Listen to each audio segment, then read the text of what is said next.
내가 사는 이유라는 제목으로 함께 말씀 나누기를 원합니다. 동유럽에 보면 발칸 반도라고 있습니다. 그래서 화면에 나와 있는 것처럼 여러분 글씨가 잘 안 보이시겠지만 동유럽, 요즘으로 말하면 우크라이나 있는 그쪽 밑으로 거기 반도가 있는데 이 발칸 반도라고 합니다. 또 아프리카에 가보면 소말리아 반도가 있습니다. 여러분도 아덴만 이런 얘기 많이 들으셨죠? 바로 여기가 아프리카에 있는 소말리아 반도. 그 다음에 아시아에 가보면 내륙에 카슈미르라는 그 곳이 있습니다.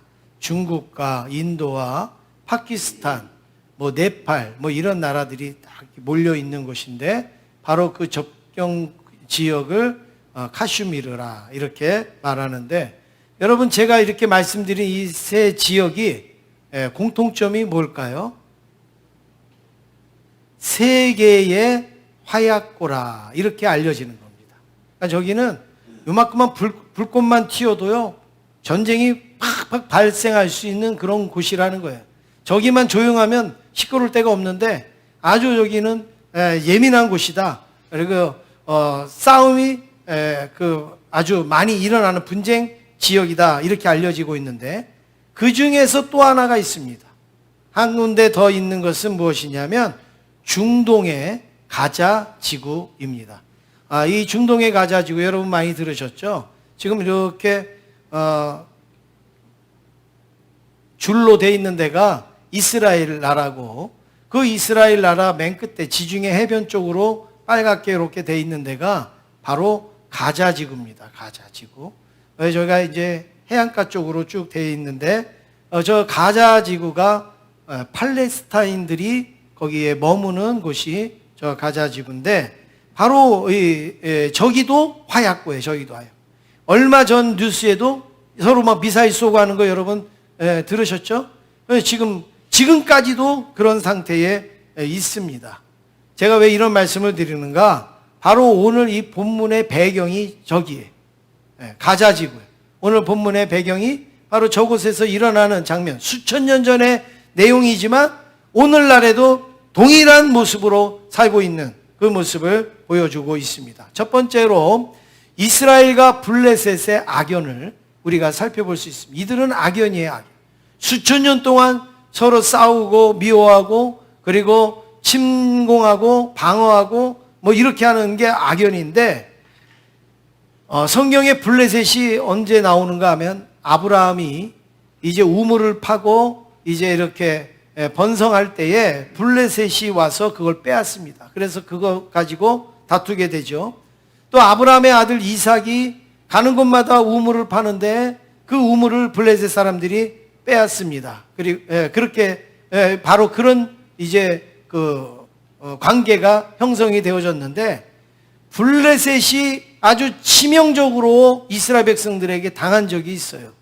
그게 언젠가 하면 사사시대에 한순간에 한 1000명 이상이 막 죽은 거예요. 이스라엘 백성들한테. 그게 무엇이냐면 그 삼손이라는 사사가 나타나더니 블레셋 보이는 사람마다 그냥 다 죽이는 거예요.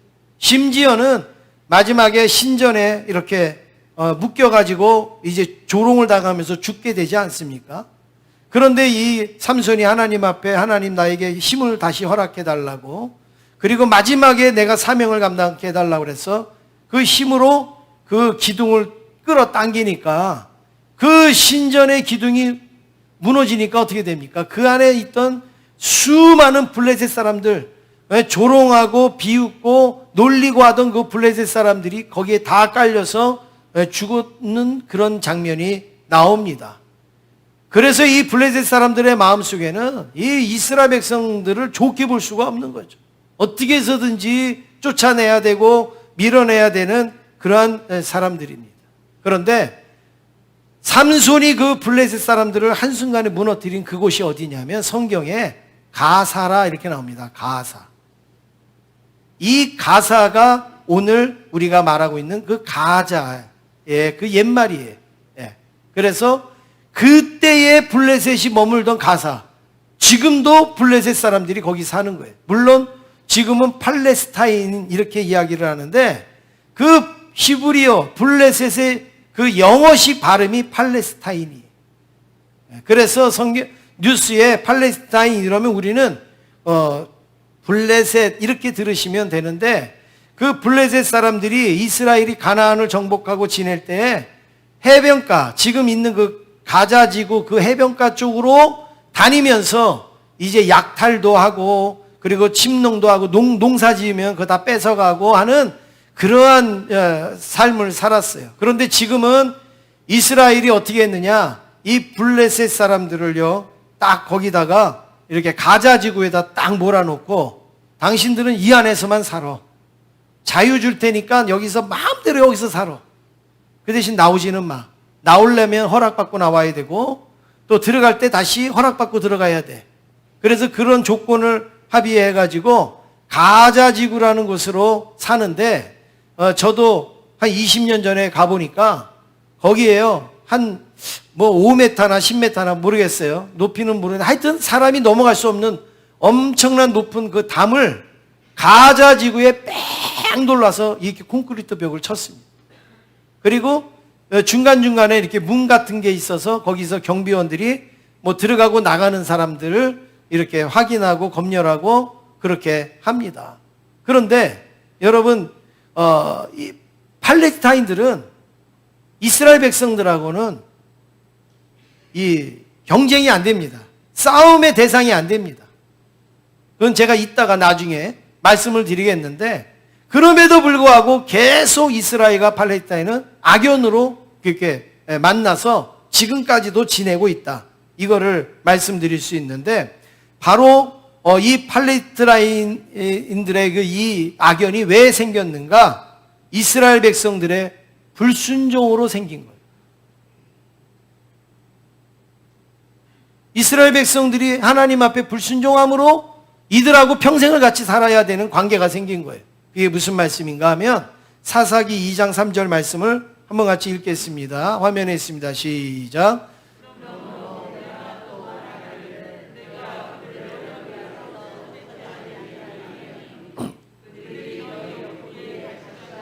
예, 됐습니다.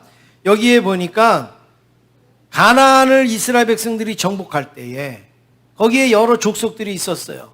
그래서 하나님이 그들을 쫓아내라, 남기지 말고 쫓아내라 그랬는데, 여러분 남기는 게 조금 좀 이로울까요? 다 쫓아내는 게 이로울까요? 남기는 게 좀 이롭죠. 뭐 나쁜 좀 힘든 일도 시키고 또 그들이 살던 뭐 이런 물건들도 내가 쓸 수 있고 뭐 이러니까 사람이 인간적으로는 남기는 게 쉽죠. 그래서 이스라엘 백성들이 다 쫓아내지를 않았어요. 필요할 때는 또 있으라고 그랬다가 또 안 그러면 쫓아냈다가 막 이렇게 했거든요. 그래서 하나님이 그때 그들의 모습을 보면서 오늘 하신 말씀이 바로 이거예요. 그들이 너희들의 옆구리의 가시가 된다. 옆구리의 가시.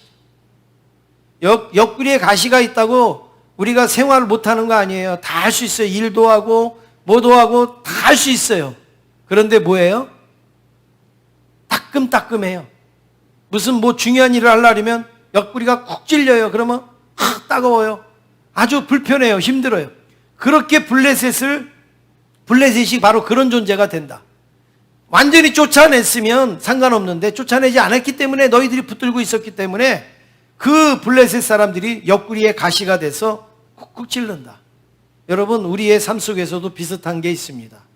정말 하나님께서 나에게 끊어버리라고 하고, 그리고 하나님께서 나에게 다 내버리라고 하고 하는 그런 것들이 있어요. 습관도 있고 생활도 있고 어떤 우리의 삶들이 있어요. 근데 그게 우리가 필요해가지고 완전히 다 밀어내질 못해요. 완전히 다 쫓아내질 못해요. 그래서 그거를 붙들고 있으면 그게요 어느 순간에요 옆구리에 가시가 돼서 쿡 찔른다니까요. 깜짝 놀라게 만드는 거예요. 예. 이스라엘 백성들이 바로 그러한 모습, 그래서 가시와 올무가 되게 했다. 신앙의 바른 결단이 없으면 이와 같이 내 옆구리에 가시가 계속 남아서 찌릅니다. 여러분 혹시 옆구리에 가시가 뭔가 이 시간에 생각이 나시는 거 있다면 여러분 그거 빨리 뽑아버리고 그거를 빼내야지. 그렇지 아니하면 계속 찌르는 거예요. 그게 뭔지 구체적으로 제가 말씀은 안 드리겠지만 다 여러분들이 느끼실 수 있는 어떤 그런 부분이죠. 두 번째는 이전에는 패하고 지금은 승리한 이유. 이전에는 패했어요. 근데 지금은 승리한 이유가 뭐냐 이거죠. 12절 말씀 함께 읽겠습니다. 12절입니다. 시작. 사무엘이 돌을 취하여 미스바와 센 사이에 세워 이르되 여호와께서 여기까지 도우셨다 하고 그 이름을 에벤에셀이라 하니라. 예. 지금 여기에 보니까 사무엘이 돌을 취했다. 그리고서 미스바 센 사이에 세웠어요. 그리고 그 이름을 에벤에셀 이러면서 기념하는 돌을 거기다가 딱 세웠어요. 왜 기념을 하죠? 뭐 때문에 기념을 하죠? 땅을 샀나요? 집을 샀나요? 뭘 때문에 기념하죠? 블레셋을 이겼으니까. 블레셋하고 싸워서 승리했으니까. 그 승리한 것에 대하여서 하나님 앞에 지금 감사해서 기념비를 거기다가 세운 거예요. 그곳이 뭐 어디냐면 에벤에셀이라. 에벤에셀의 뜻은 누구나 다 알죠. 하나님이 여기까지 도우셨다. 하나님이 도우셔서 우리가 이길 수 있었습니다. 그래서 이곳이 에벤에셀입니다. 이렇게 됐어요. 그러니까 여러분 그 성경에서 여러분 이걸 기억하셔야 돼요. 야곱이 여기가 베델이다 그랬잖아요. 그리고 지금 사무엘이 여기가 에벤에셀이다 이러지 않습니까? 그럼 원래부터 거기가 에벤에셀일 수도 있고 원래부터 거기가 베델일 수도 있고 원래는 다른 이름인데 그렇게 불러서 이제부터 베델이 되고 에벤에셀이 될 수도 있는 거 아니겠습니까? 그러면 여러분 그 이름이 있든지 없든지 간에 중요한 게 뭐예요? 그 땅은 거기에 있는 거예요. 그 지역은 거기에 있는 거예요. 그러면 지금 에벤에셀이라고 이들이 부르기 전에 이스라엘 백성들이 거기서 두 번 싸웠단 말이에요. 블레셋하고. 에벤에셀이라고 부르기 그 전에. 두 번 블레셋하고 싸웠는데 이겼을까요? 졌을까요? 졌죠. 졌어요. 두 번을 싸웠는데 두 번 다 졌어요. 근데 지는 것도 그냥 진 게 아니라 완전히 참패를 당했어요. 3만 4천 명의 군인들이 죽었고 블레셋과 싸워서 그리고 제사장 가문이 완전히 몰락하게 됩니다. 그리고 정말 비참한 거는 그렇게 이스라엘 백성들이 아끼고 사랑하고 하던 언약궤를 법궤를 빼앗기게 됩니다. 여러분 이 정도 됐으면 완전히 몰락한 거 아니에요? 완전히 무너진 거예요. 어디에서요? 이 에벤에셀이라는 기념비를 세우는 이곳에서 지금은 기념비를 세우지만 그 전에는 두 번이나 졌었단 말이에요. 두 번이나. 그러면 여러분 우리가 한번 생각을 해볼 것은 왜 그러면 그 전에는 졌고 왜 지금은 이겼을까? 여러분 그거 궁금하지 않습니까? 그런 생각 안 듭니까? 똑같은 장소예요. 그리고 똑같은 사람들하고 싸웠어요. 그들은 블레셋이고 여기는 이스라엘이에요. 그 똑같은 그 지역 에벤에셀에서 싸웠어요. 그런데 왜 그전에는 그렇게 비참하게 무너졌고 왜 지금은 왜 이길 수 있었습니까? 뭐 어떤 차이일까요? 어떤 그 상관관계가 있을까요? 아주 간단합니다. 하나님과의 관계가 회복됐기 때문에. 무기를 더 많이 가져온 것도 아니고 군인들이 훈련을 더 많이 받은 것도 아니고 무슨 어떤 작전을 잘 쓴 것도 아니고 다른 거 하나도 없습니다. 그 전에는 하나님과의 관계가 바르지 못했고 지금 여기에서는 하나님과의 관계를 바르게 한 다음에 바로 승리할 수가 있었던 거예요. 그러니까 우리의 인생에서도 승리하느냐 못하느냐는 환경이 아니에요. 상황이 아니에요. 상대가 아니에요. 하나님과 나하고 바른 관계냐 아니냐 여러분 이거예요. 이거. 목회자가 해야 될 일이 바로 이거예요. 여러분하고 하나님과의 관계를 바르게 갖게 하는 거. 이게 목회자의 할 일이에요. 목회자예요. 어떻게 하면 하나님과의 관계가 바를까? 어떻게 하면 하나님과의 관계가 멀어지지 않을까? 이것을 염두에 두는 사람이 바로 목회자예요. 그래서 말씀을 전하고 기도하고 하는 것이는 거죠. 지금까지 이스라엘 백성들은 하나님을 섬긴다고 하면서 뒤에서는 뭘 섬겼느냐? 우상을 섬겼어요. 그래서 앞에서는 하나님의 백성이지만 뒤에 가고는 우상을 섬기는데 정신이 없어요. 그러니 하나님과의 관계가 좋을 수가 있겠습니까? 여러분, 사람이 앞에서 이 사람하고 친한데 뒤에 가서 이 사람 욕을 하면 그 사람하고 그 관계가 좋을 수가 있겠어요? 없죠. 우리 하나님이 바로 그런 하나님. 그런데 이들이 어떻게 해요? 두 번의 그 패배를 당하고 난 다음에 사무엘에게 뭐라고 얘기했냐면, 사무엘이요, 우리가 잘못했습니다. 우리가 이제 여호와께로 돌아갑니다. 이제 모든 우상 버립니다. 그리고 우상을 다 찍어냅니다. 제거를 싹 했어요. 그리고서 이 블레셋과의 싸움에서 이기게 된 거예요. 그렇습니다. 여러분, 전에는 패했는데 지금은 이기는 거, 우리에게 어떤 환경이 아니라 하나님과의 관계가 회복되어지면 원래의 모습대로 승리의 모습으로 돌아갈 줄로 믿습니다. 세 번째로, 고난이 은혜가 됩니다. 고난을 좋아하는 사람은 아무도 없어요. 고난을 원하는 사람은 아무도 없습니다. 그런데 여러분, 어쩔 수 없이 고난은요, 우리에게 은혜를 가져다 주는 통로가 돼요. 우리에게 은혜를 주는 어떤 길이 돼요. 한번 여러분 보세요. 블레셋이 쳐들어오지 않았어요. 블레셋이 공격하지 않았어요. 그러면 에벤에셀의 승리가 있을까요? 없을까요? 있어요? 없어요? 없죠. 쳐들어왔으니까 승리한 거죠. 쳐들어오지 않았는데 무슨 승리가 있겠어요? 고난이 왔기 때문에 그 고난에 따른 하나님의 은혜가 있는 거예요. 고난을 다루시는 그 하나님으로 우리는 감사하게 되고 우리는 은혜를 경험하게 되는 것이죠. 그래서 여러분, 고난은 힘들어요.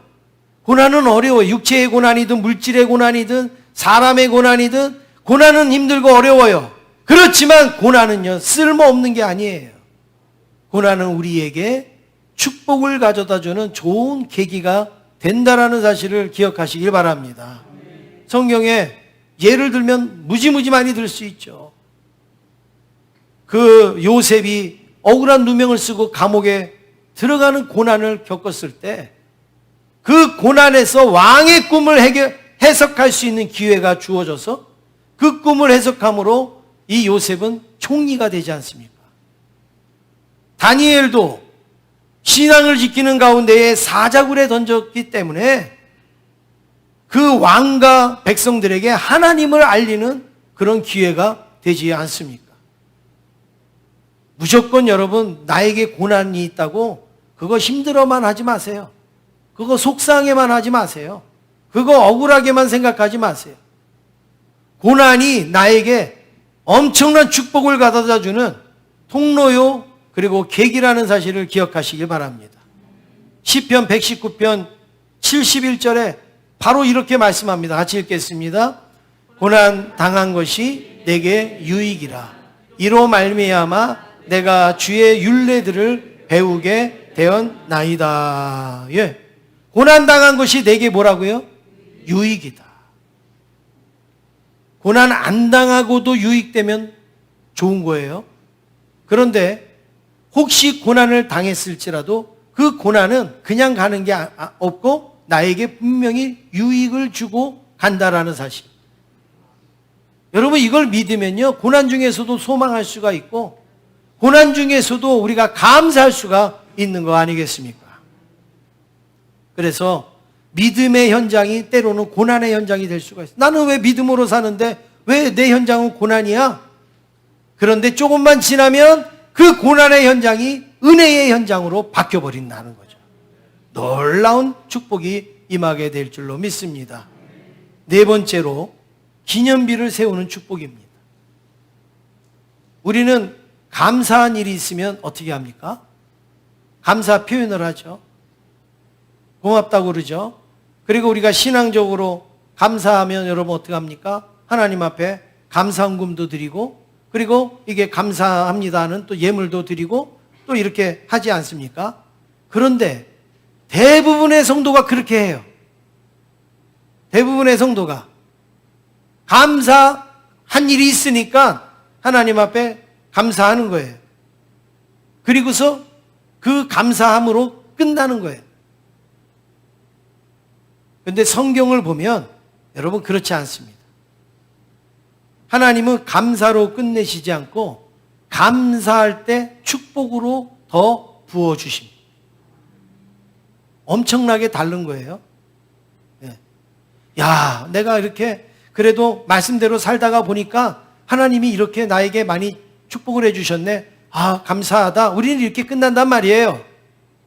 그런데 이것을 구체적으로 기념비를 세우듯이, 에베네셀의 기념비를 세우듯이, 이건 하나님이 하셨습니다. 하나님이 도우셨습니다. 이거는 하나님의 작품입니다. 라고 우리가 하나님 앞에 감사할 때 하나님은 거기서 끝나는 게 아니라 너 감사하지, 내가 이걸 축복으로 바꿔줄게. 그래서 지금 감사보다 더 큰 축복을 하나님이 주신다는 거죠. 여러분 이 비밀을 아셔야 돼요. 나는 감사한 일이 너무 많어. 좋지요.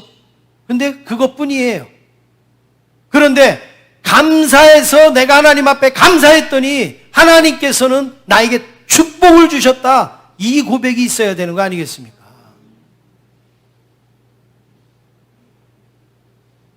적은 것이라도 내가 하나님 앞에 감사하면 할수록 우리의 축복은 점점 더 커지게 됩니다. 이 원리가 이스라엘 백성들에게 적용이 되는데, 이스라엘 백성들이 지금 이겼잖아요. 전쟁에서 이겼잖아요. 그래서 뭘 했느냐? 큰 기념비를 만든 거예요. 하나님이 하셨습니다 라고 하나님의 이름을 높인 거예요. 그럴 때 하나님이 그 전의 승리보다도 더 큰 축복을 앞으로 주시는 거예요. 앞으로. 그 비를 세우고 난 다음에 하나님이 주신다는 거죠. 여러분 놀랍지 않습니까? 어떤 은혜를 주셨는가, 축복을 주셨는가? 첫 번째는 하나님이 손으로 다 막아주십니다. 하나님이 손으로 다 막아주십니다. 13절 함께 읽겠습니다. 13절입니다. 시작.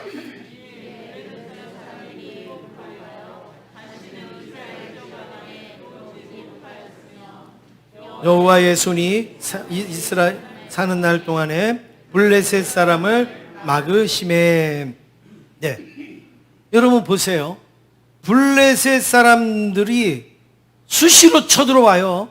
옆구리에 가시니까 수시로 쳐들어오는데 예외가 있었어요. 예외가.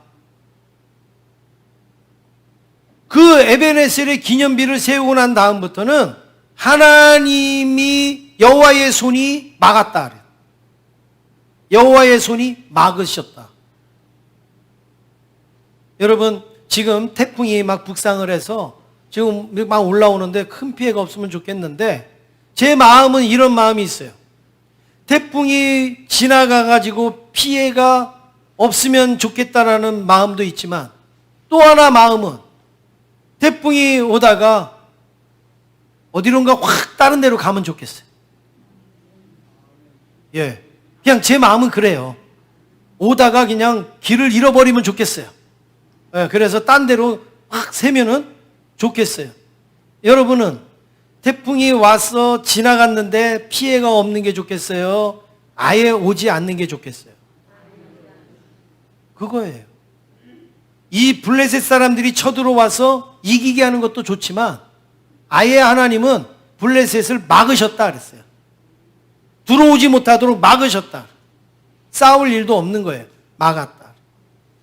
우리가 하나님 앞에 감사를 하면 하나님께서는 나에게 다가올 환난과 그런 고난과 어려운 일들도 뭐 하세요? 막아주신다. 네. 두 번째는 다시 회복시켜 주신다. 14절 우리 상반절 말씀만 보겠습니다. 14절 상반절입니다. 시작. 블레셋 사람들이 이스라엘에게서 빼앗았던 성읍이 에글론부터 가드까지 이스라엘에게 회복되니에 됐습니다. 그동안 블레셋에게 빼앗긴 성읍들이 에글론에서부터 가드까지요 많았어요. 그런데 이 싸움을 이기고 나서 여호와 에벤에셀의 이 기념비를 세우고 나서 어떤 일이 일어나는가? 다 찾아오는 거예요. 다 찾아오는 거예요. 블레셋한테 빼앗겼던 거 다 찾아오는 거예요. 이 성읍도 찾아오고 저 성읍도 찾아오고 다 찾아와요. 하나님 앞에 영광과 감사를 돌리니까 하나님이 잃어버렸던 것까지도 다 찾게 하신. 여러분 얼마나 감사한 일입니까? 근데 내가 아유 감사해 그리고 지나가 봐요. 여러분 이런 일이 없다고요. 그런데 이것을 에베레셀이라는 기념비를 하나님 앞에 세울 때 하나님께서 지금 보세요.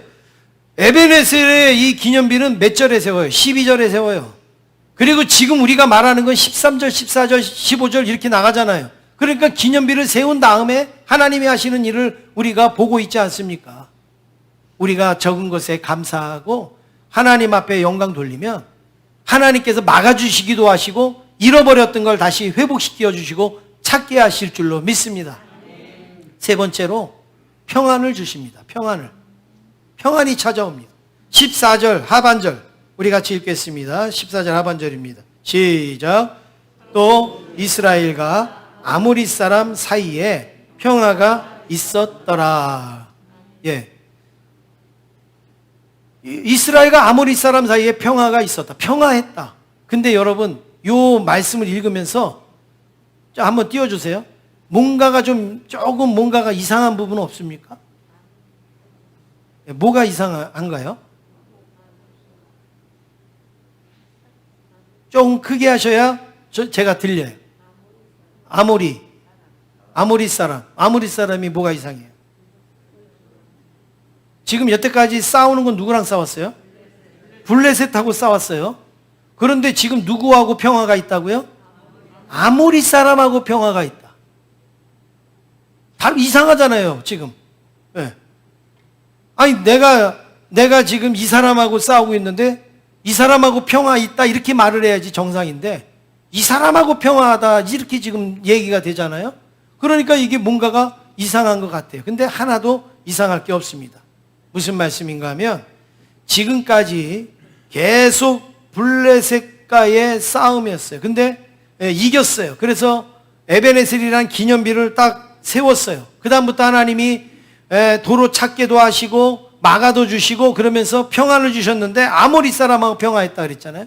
이게 무슨 말이냐면 이스라엘이 블레셋을 이기는 걸 보고 아모리 사람들이 자기가 놀래가지고 우리 싸우지 말자.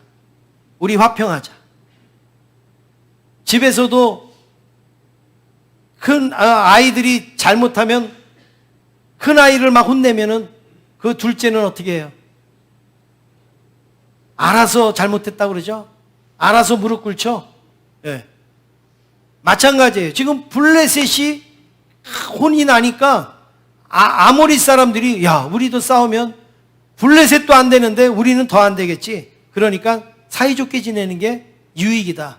그래서 우리 평화합시다. 이래서 평화가 생겼다라는 거예요.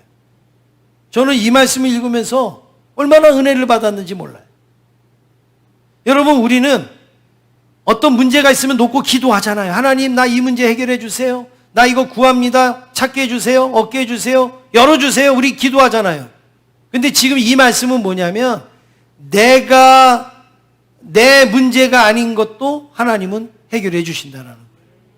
내가 미처 기도 못한 것도 하나님께서는 들어주신다는 거예요. 지금 이스라엘 백성들은 블레셋 하나 상대하기도 힘든데 아모리 사람들이 자기 발로 와갖고 우리 화평하자, 평화하자 이렇게 말한다는 거예요. 여러분, 이게 얼마나 놀랍습니까? 하나님과 바른 관계가 형성이 되어지면요, 내가 가진 문제뿐만이 아니라 다른 문제, 내가 손쓸 수 없는 문제까지도 하나님께서는 평화롭게 하시고 돌봐주시는 겁니다.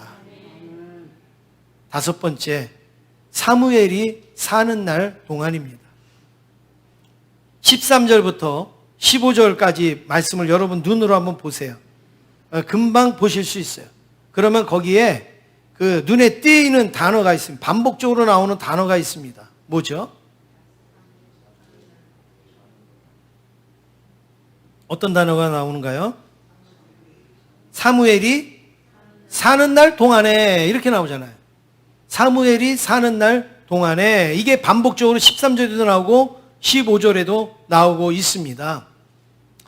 지금 이런 축복, 하나님이 막아주시고 회복시켜주시고 평화를 주시는 이 축복이 영구적으로 일어나는 게 아니라 어느 한시적으로 일어났다는 걸 보여주는 거예요. 그 한시적인 게 언제예요? 사무엘이 사는 동안. 그러니까 여러분 사무엘은 오래 살려야 될까요? 안 살려야 될까요? 오래 살려야 돼요. 끝까지 살려야 돼요. 왜냐하면 사무엘이 사는 날 동안에 이런 축복을 받았는데 사무엘이 없으니까 이런 축복이 사라졌다라는 말씀 아닙니까? 이건 대단히 중요한 말씀입니다. 사무엘이 능력이 있어서가 아니에요. 사무엘이 정치를 잘해서가 아니에요.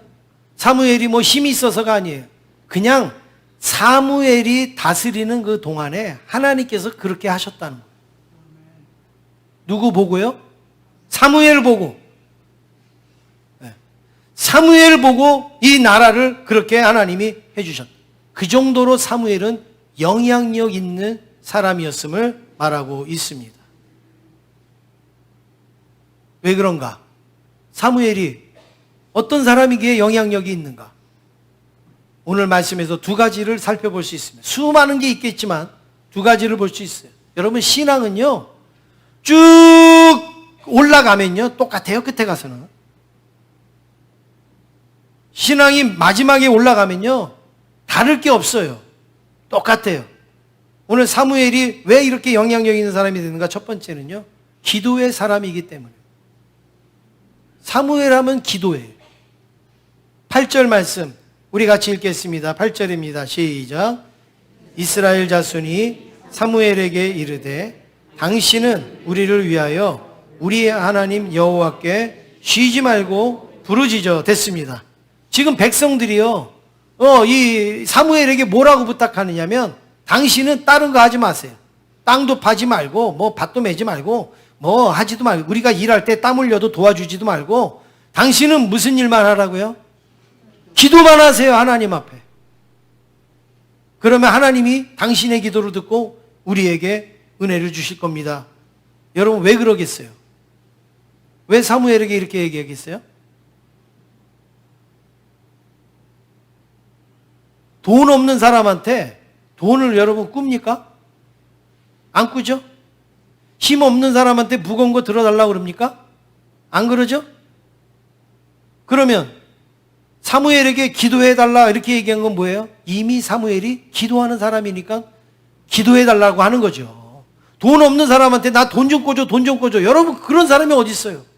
돈이 많이 있는 사람이니까 돈 꿔달라고 하는 것처럼 사무엘이 기도를 많이 하고 열심히 하는 사람이니까 당신은 기도만 해도 된다라고 이야기를 하고 있는 거예요. 오늘 한국의 남편들이 이 기도를 많이 하잖아요. 여보 교회 가야지. 나랑 같이 교회 가. 예수 믿고 구원받고 이렇게 나랑 같이 교회 가. 그러면 당신이 내 기도까지 해. 우리 한국의 남편들은 이 기도를 얼마나 많이 하는지 몰라요. 당신이 해 당신이. 새벽 예배 안 가면 깨워요. 가서 기도하라고. 당신이 기도하면 된다는 거죠. 근데 여러분 더 중요한 건 내가 기도하면 더 잘 돼요. 우리 제자교회에 속해 있는 많은 남편들, 오늘 나오지 못한 많은 남편들 혹시 계시다면 여러분 꼭 기억하시기 바랍니다. 아내가 기도해도 좋지만 본인이 기도하면 훨씬 더 잘 된다는 사실을 기억하시기 바랍니다. 치맛자락 붙잡고 천국 가는 일은 없습니다. 그 입구에서 치마가 찢어질 거예요. 치맛자락 붙잡고 거기까지 올라갈지는 몰라도 아마 거기서 치마가 쪽 찢어질지도 몰라요. 사무엘이 기도하는 사람이니까 기도해 주세요. 이렇게 고백한 거죠. 그 다음에 그때 사무엘이 뭐라고 대답합니까? 사무엘이 유명한 대답을 합니다. 사무엘상 12장 23절. 우리 같이 읽겠습니다. 사무엘상 12장 23절. 시작.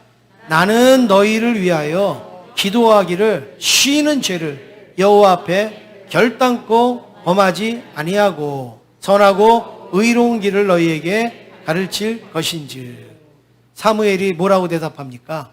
내가 기도를 쉬면 죄를 범하는 거다. 이렇게 말을 하는 거예요. 내가 기도를 쉬면 죄를 여러분, 죄 짓는 게 죄지 기도 쉬는 게 죄입니까? 그러면 우리 전부 다 죄인이게요? 그런데 사도 바울, 이 사무엘은 뭐라고 얘기했느냐? 내가 기도하는데 내가 기도를 쉬면 내가 죄로 알고 그렇게 기도하겠다 이거예요. 멋있잖아요.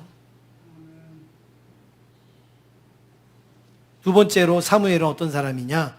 예배의 사람입니다. 아까도 말씀드렸지만 여러분 우리 신앙이 끝까지 올라가면요. 기도, 예배, 여러분 이거 말고 뭐가 남아요? 예배의 사람이에요. 9절 말씀을 같이 읽겠습니다. 9절입니다. 시작. 사무엘이 젖 먹는 어린 양 하나를 가져다가 온전한 번제를 여호와께 드리고 이스라엘을 위하여 여호와께 부르짖음에 여호와께서 응답하셨더라. 네. 지금 이 사무엘이 뭐 했습니까? 온전한 번제를 드렸다 그랬어요. 온전한 번제. 번제면 번제지. 온전한 번제는 뭡니까? 제대로 된 번제라 이거예요. 그냥 번제 드리는 척 흉내만 내고 그렇게 하는 게 아니라 제대로 드렸다 이거예요. 제대로. 하나님을 섬기는 마음으로 제대로 드렸다. 여러분, 블레셋 군대가 쳐들어오는 순간에도 지금 그 사무엘은요, 하나님 앞에 온전히 제사를 드리고 있어요. 쳐들어오는데. 여러분, 쳐들어오는데 싸워야죠. 그런데 사무엘은 제사를 지냈단 말이에요. 제사 지내는 거니까 끝까지 처음부터 끝까지 제사에 집중을 했어요. 오늘 우리들도 여러분 하나님 앞에 예배를 드리고 신앙생활 할 때 온전히 드리기를 간절히 원합니다. 제대로 하시기를 간절히 원합니다. 오늘 이 자리에 그런 분 한 분도 없어서 제가 말씀을 드리는데 예배를 드려도 어때요? 중간쯤 돼서 예배 왔다가 또 끝나기 전에 또 가시는 분이 있어요. 예배는 드리긴 드렸지만 여러분 그게 온전히가 되겠어요? 하나님 앞에 드리는 헌금도, 제가 헌금을 많이 하시라는 말씀이 아니에요. 여러분 오해하지 마세요.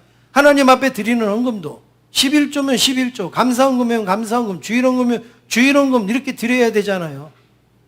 11조도 아니고 감사도 아니고 주일헌금도 아니고 그냥 회비 내는 것도 아니고 그냥 그렇게 신앙생활 하는 분들이 있어요. 뭘 하나를 해도요, 여러분 온전히 해야 되잖아요. 온전히. 바르게 제대로 똑바로 해야죠. 예배를 드리는 시간이나 내가 기도를 하는 거나 내가 또 어떤 생활을 하는 거나 온전히.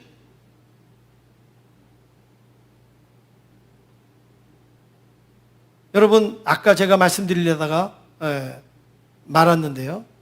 이스라엘 백성들하고 블레셋하고 싸우면 게임이 안 된다고 그랬죠. 마치 계란으로 바위를 부수는 거하고 똑같다고 그랬는데 여러분 그게 왜 그런가? 한 가지 예를 들면 금방 알 수 있습니다. 팔레스타인 그 지역에 가자 지구에 이 이스라엘이 우리가 여기다가 너희들 원래 거처니까 여기다가 다 자리를 마련해 줄 테니까 너희들은 여기서만 살아. 나와서 속색이지 말고 여기서만 살아. 이거 제가 이스라엘 나라 입장에서 말씀드리는 거예요. 그냥 뭐 팔레스타인 사람들을 무시하고 그런 게 아니라 이스라엘 사람들 입장에서 말씀을 드리는 거예요. 뭐가 옳다 나쁘다 그 얘기가 아니고. 그래서 그러면 우리만 마음껏 살 수 있도록 해주면 뭐 좋다고. 그래서 가자 지구에 쫙 해가지고 거기를 해줬어요. 우리가 물도 놔줄게, 전기도 놔줄게, 그리고 다 해줬어요. 얼마나 좋습니까? 야, 이스라엘이 그래도 이제는 정신을 차렸나 보다 그랬어요. 그랬는데 이제 살다가 보니까 차별 대우를 받는 것 같기도 하고 또 여러 가지 또 좀 이런 문제들이 생기잖아요.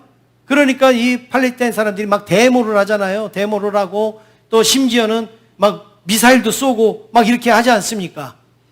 그러니까 아주 골치가 아파요. 이스라엘 사람들이 볼 때. 그런데도요, 하나도 걱정을 안 해요. 이건 제가 현지에 가서 들은 얘기예요. 하나도 걱정 안 해요. 몇 마디 하다가 말 안 들어요. 그러면 미사일도 같이 한번 몇 번 쏴요. 그래도 말 안 들어요. 정 말 안 들으면 뭘 하느냐? 수돗물 잠가요.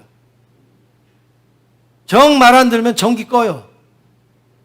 자기네가 만들어줬잖아요. 자기네가 다 깔아줬잖아요. 그러니까 밸브가 어디에 있냐면 이스라엘에 있어요. 자기네가 쓰는 물의 밸브가, 전기의 밸브가. 그러니까 정말 말 안 들으면요, 물 딱 잠궈요. 그러면 한 3일만 되면 항복하고 나와요. 사이좋게 지냅시다. 전기 딱 꺼버려요. 그러면 한 며칠 지나면 항복하고 나와요. 여러분 이제 뉴스를 들어보세요. 뭐 미사일을 쐈다 뭐 했다 그래갖고 막 크게 저기 할 것 같은데 조금 있으면 흐지부지해지거든요. 그거 왜 그러냐면 아는 거죠. 야, 이러다가 우리 불 끊긴다. 이러다가 전기 끊긴다. 그러면 못 사는 거예요. 그렇지만 그래도 피곤하죠. 옆구리에 가시처럼 뭐 좀 하려고 그러면 쿡쿡 찌르고 그렇게 한다라는 것이죠. 그런데 사무엘이 사는 날 동안에 그런 일이 없다 이거예요. 그런 일이 없다. 평화했다. 근데 그 이유가 온전한 예배를 드렸다. 사무엘이. 온전한 예배를. 17절의 말씀에 여러분 눈으로 보시면 사무엘은 1년에 한 차례씩 베델에서 길갈로 또 길갈에서 미스바로 또 미스바에서 자기의 고향 라마로 이렇게 순회하면서 뭐를 하냐면 교육을 시켰어요. 신앙적인 교육을 시켰어요. 돌아다니면서 이들을 교육을 시켰어요. 그리고 돌아와서 여러분 1년에 이렇게 순회교육 시키면 힘들까요? 안 힘들까요? 힘들죠. 그런데 돌아와서 사무엘이 무슨 일을 하느냐? 하나님 앞에 제단을 쌓았다. 제단을 쌓았다는 건 예배를 드렸다. 여러분 피곤하면 예배 안 드려도 되는 거죠? 바쁘면 예배 안 드려도 되는 거죠? 그러면 할 일 많으시면 예배 안 드려도 되는 거죠? 문제가 있으면 예배 안 드려도 되는 거죠? 그게 온전함입니까? 사무엘은 1년 동안을 그렇게 돌아다니면서 교육을 하고도 와서 제일 먼저 한 게 예배라. 오늘 우리의 삶 속에 온전히 드리는 예배가 있으시기를 간절히 원합니다. 명절이라 고향에 가시면 거기 가서 여러분 예배 드리시고 또 가족이 이쪽에 오시면 또 가족들하고 예배를 드리시고 어떻게 해서든지 예배를 드리려고 하는 마음이 있어야 되는데 어떻게 해서든지 예배를 안 드리고자 하는 마음이 우리에게 있으면 이런 축복을 우리가 어떻게 누릴 수가 있겠냐 말이에요. 예배를 안 드릴 이유를 찾으면요 수십 개도 넘어요. 그런데 예배를 드려야 되는 이유를 찾으면 수백 개도 더 돼요. 사무엘이 사는 날 동안에 이런 축복을 받았다. 선한 영향력을 보였다면 우리 성도님들의 사는 날 동안에도 이런 동일한 은혜가 있기를 주님의 이름으로 축원합니다. 여러분이 기도의 사람, 예배의 사람이기에 우리나라가 평안하고 교회가 평안하고 여러분의 가정이 평안하고 여러분의 이웃들이 평안하다 그러면 여러분 사무엘이나 여러분이나 다를 게 아무것도 없지 않아요. 사무엘이니까 그래요.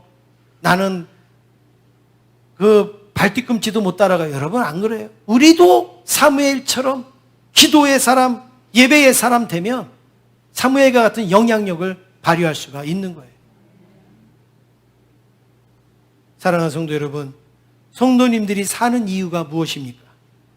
내가 사는 동안 내 가족과 교회와 나라와 민족이 평안하기를 원해야 됩니다.